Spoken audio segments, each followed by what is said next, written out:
On the night of August 2, 2006, Robert Wone, a respected attorney and general counsel for Radio Free Asia, stayed over at a friend's house in the DuPont Circle neighborhood of Washington, D.C. It was a decision made for convenience.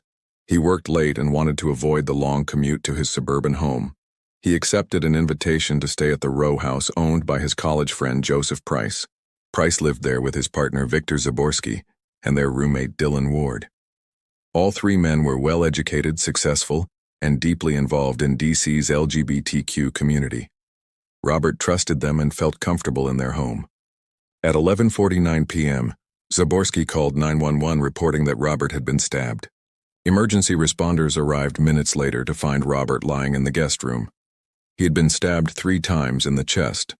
Though still warm, he showed no signs of life. Blood loss was minimal, and the crime scene appeared strangely clean. Robert was pronounced dead at the hospital shortly after midnight. From the beginning, investigators found the scene suspicious. There were no signs of forced entry.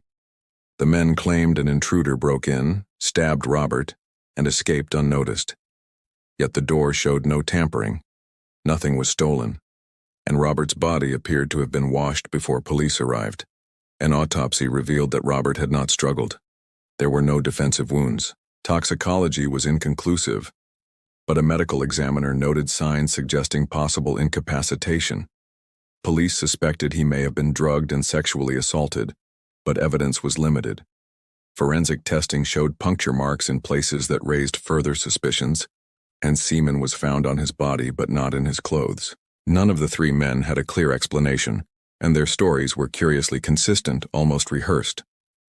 In 2008, prosecutors charged Price, Zaborsky, and Ward not with murder, but with obstruction of justice and conspiracy. They alleged that the trio tampered with the scene to cover up the true circumstances of Robert's death. The defense argued that no one could prove what happened and there was no direct link to a suspect. In 2010, all 3 men were acquitted due to lack of evidence. The judge said that while he believed they knew more than they admitted, the government failed to prove their guilt beyond a reasonable doubt. To this day, Robert Wone's murder remains unsolved. No one has ever been convicted in connection with his death. His widow, Catherine, later filed a civil suit, which was settled out of court for an undisclosed amount.